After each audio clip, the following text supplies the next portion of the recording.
नमस्कार, आप देख रहे हैं इंडिया खबर 24 न्यूज और मैं हूं आपके साथ भावना। चलिए रुक करते हैं आज की ताजा खबरों की ओर।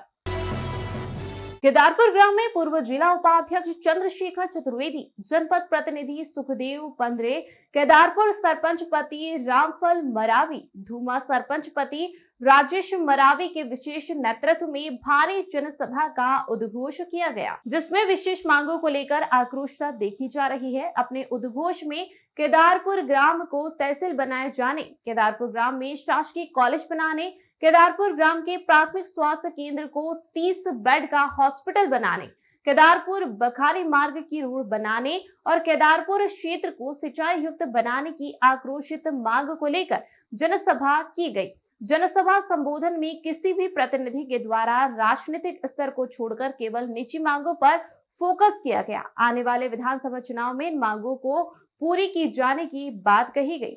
ईश्वर दीक्षित की रिपोर्ट। पर इस नुक्कड़ नाटक में आपने बहुत समय दिया और शांति से विवेक से पूरी बातों का आपने विधिवत सुना। तो मैं सबसे पहले भाई चंद्रशेखर चतुर्वेदी जी का आभार व्यक्त करता हूं कि आपने इस क्षेत्र के लिए एक मुहिम जो छेड़ी है, कहीं ना कहीं अंकुर के रूप में अब पत्तियां भी दिखने लगी है। तो ऐसा लगता है इस क्षेत्र ने एक लाड़े और जुझारू नेता को सौभाग्य दिया कि इस क्षेत्र का नेतृत्व करने का और आपकी सेवा करने का मौका दिया है। इस क्षेत्र की जनता को मैं आभार व्यक्त करता हूं कि आपने एक सही मार्गदर्शन पर ले जाने वाले, आपकी लड़ाई लड़ने वाले, आपकी सेवा करने वाले एक निष्ठावान और एक जुझारू नेता को आपने सेवा का अवसर दिया है। साथियों, आपसे कहना चाहता हूं कि आप 5 साल मूल्यांकन कर लेते हैं, ज्यादा दूर नहीं जाएंगे, हम 5 साल की बात करेंगे। 5 साल में आप एक वार्ड पंच का मूल्यांकन कर लेते हैं, एक सरपंच का मूल्यांकन कर लेते हैं, एक जनपद सदस्य का मूल्यांकन कर लेते हैं, जिला पंचायत सदस्य का मूल्यांकन कर लेते हैं। पर मेरे समझ के बाहर है कि 10 साल और 25 साल में आपने मूल्यांकन नहीं कर पाया। क्या कारण है? इसका कारण क्या है कि आपने 5 साल और 20 साल वालों का मूल्यांकन नहीं कर पाया। 5 साल में आप अपने सरपंच को कह देते हैं कि आपने नाली का निर्माण नहीं किया तो आपको वोट नहीं देंगे, आपको 5 साल के बाद मौका नहीं दिया जाएगा।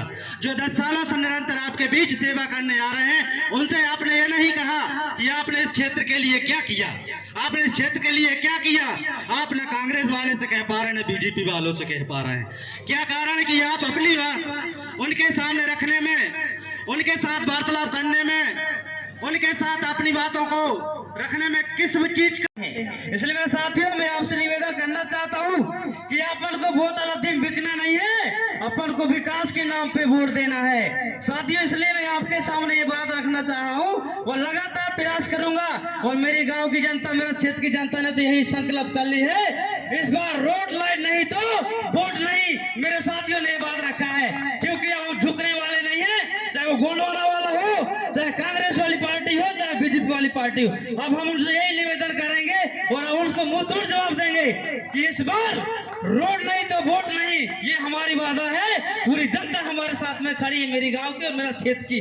क्योंकि भाई साहब, आप सभी को मालूम है, मेरे गांव के लिए चरगांव से उमरडी जाने के लिए मेरा बखारी रोड का रास्ता है, रोड है, कच्चा रोड। मैंने अब जब हम लोगों को दिक्कत होती है, हमारे बच्चे यहाँ पढ़ने के लिए 9वीं 10वीं 12वीं करने के लिए आते हैं, तो कम से कम उनको गड्ढे की सांसद और मुख्यमंत्री और प्रधानमंत्री बनते हैं।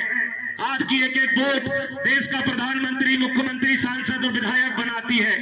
और आदरणीय साथियों, आने वाले 6 महीने में मध्य प्रदेश में विधानसभा चुनाव है।